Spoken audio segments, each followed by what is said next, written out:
Assalamualaikum warahmatullahi wabarakatuh.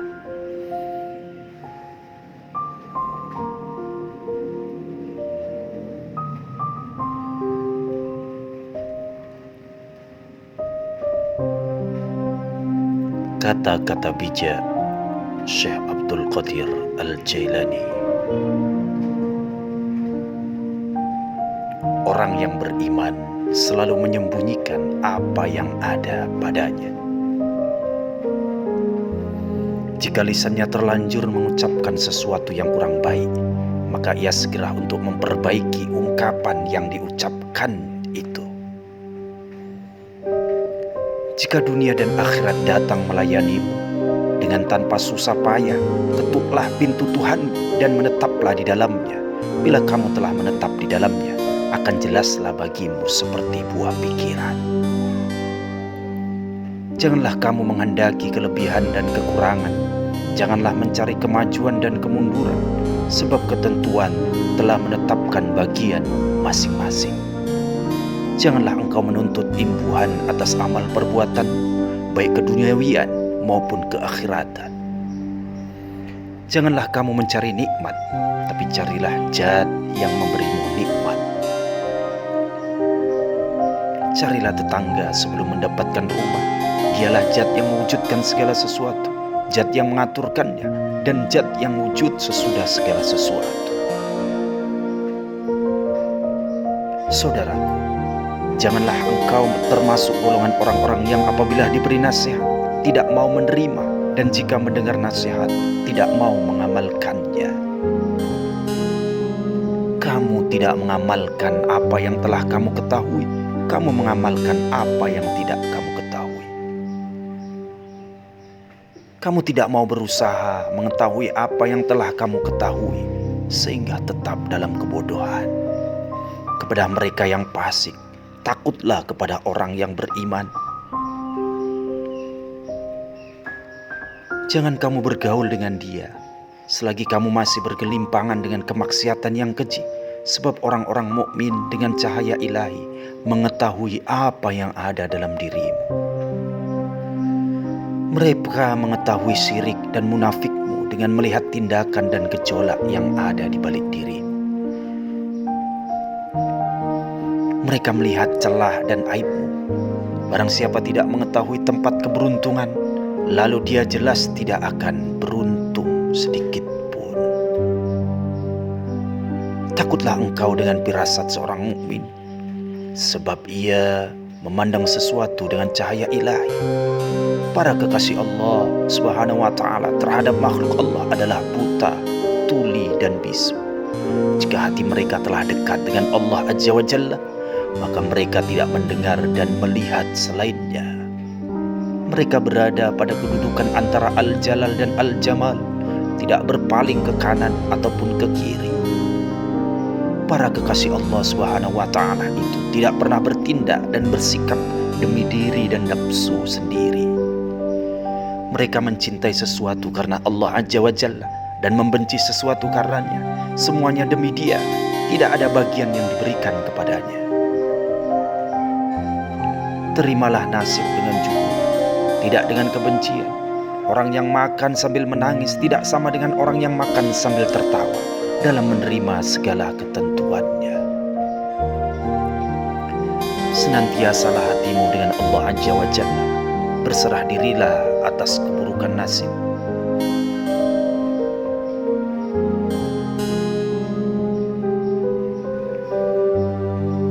Kamu memakan sesuatu yang diberikan oleh tabib dan sesuai dengan obatnya adalah lebih baik daripada makan sesuatu yang kamu sendiri tidak mengetahui asal-usulnya. Selama hatimu keras terhadap amanat, maka hilanglah rahmat dirimu dan hilanglah pula segala yang ada padamu. Hukum-hukum syariat itu amanat yang dibebankan kepadamu, sedangkan kamu meninggalkan dan mengkhianatinya, tidak berguna lagi jika amanat lenyap dari hatimu.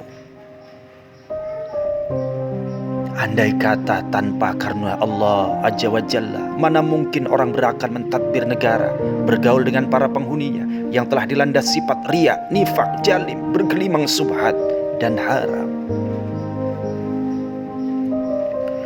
Benar telah tersebar kekufuran, ya Allah. Kami mohon pertolongan kepadamu dari kefasikan kelancangan. Telah banyak kelemahan melanda para jindik. Nasihatilah dirimu terlebih dahulu, kemudian baru orang lain. Kamu harus memelihara nafsu.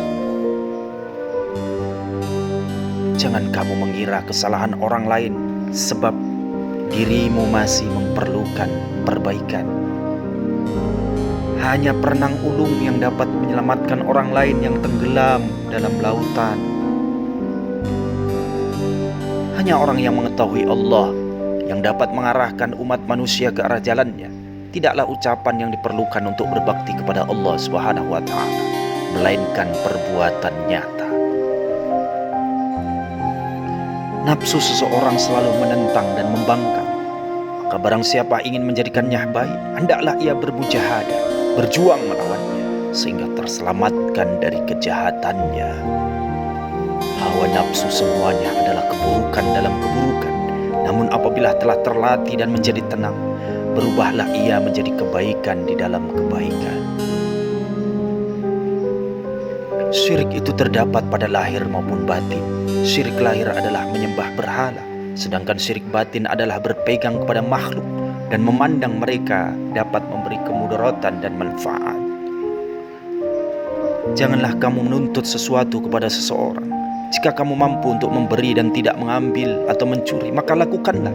Jika kamu mampu melayani dan kamu tidak minta dilayani oleh orang lain, maka lakukanlah. Jadikanlah akhiratmu sebagai modalmu dan jadikan duniamu sebagai keuntunganmu. Gunakanlah seluruh waktumu untuk menghasilkan akhiratmu. Lalu apabila dari waktumu itu ada sedikit yang masih tersisa, maka gunakanlah untuk berusaha dalam urusan duniamu dan mencari penghidupanmu. Mudah-mudahan umat Islam diselamatkan dari bencana alam selama dia masih mendoakan saudaranya yang seiman. Yang paling beruntung adalah mereka yang mampu ikhlas mulai dari awal hingga akhirnya. Berpikirlah bahwasanya sesuatu yang kamu cintai di dunia ini tidak akan kekal selamanya, tidak abadi dan pasti panah. Jika kamu telah menyadari hal ini, maka kamu tidak akan melupakannya walaupun sekejap.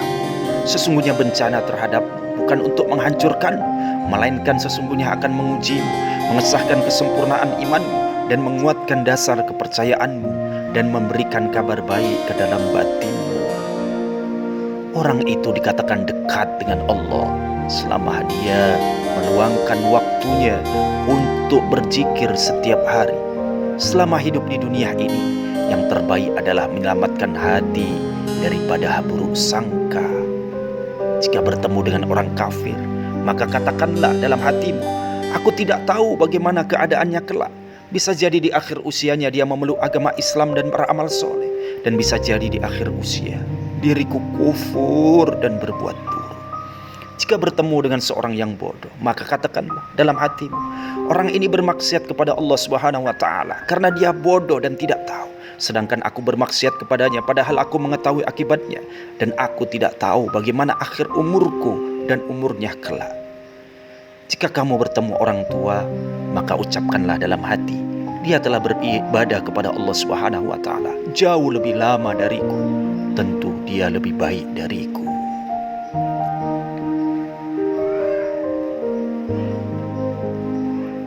Saudaraku, jika bertemu dengan seorang yang berilmu, maka ucapkanlah dalam hatimu, orang ini memperoleh karunia yang tidak akan kuperoleh, mencapai kedudukan yang tidak akan pernah kucapai, mengetahui apa yang tidak ku ketahui, dan dia mengamalkan ilmunya, tentu lebih baik dia dariku. Jika engkau bertemu dengan seseorang, maka yakinilah bahwa dia lebih baik darimu. Ucapkan dalam hatimu, bisa jadi kedudukannya di sisi Allah Subhanahu wa Ta'ala jauh lebih baik dan lebih tinggi dariku. Kemudian jika bertemu anak kecil, maka ucapkanlah dalam hatimu, anak ini belum bermaksiat kepada Allah Subhanahu wa Ta'ala, sedangkan diriku telah banyak bermaksiat kepadanya. Tentu anak ini jauh lebih baik dariku. Dunia adalah ladang dan akhirat adalah tempat tinggal. Wahai muridku, Jangan jadikan apa yang kamu makan atau minum yang kamu pakai, yang kamu nikahi dan berkumpul dengannya sebagai tujuan dan cita-cita. Semua adalah dorongan hasrat dan hawa nafsu. Tujuan dan cita-cita hati adalah Allah Al-Haq. Maka jadikanlah Allah dan segala yang ada padanya sebagai tujuan dan cita-citamu. Dunia ada penggantinya yaitu akhirat. Makhluk ada penggantinya yaitu Al-Khaliq.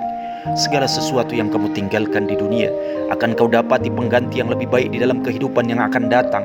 Anggaplah bahwa masih tersisa umur sampai hari ini. Bersiaplah untuk kehidupan akhirat, karena kesempatan itu akan hilang dengan datangnya malaikat Ijrail, pencabut nyawa. Dunia adalah ladang dan tempat singgah bagi manusia, dan akhirat adalah tempat diam. Jika semangat dari Allah telah datang, maka keduanya, dunia dan akhirat, akan tertutupi sehingga dia akan berdiri di antara keduanya.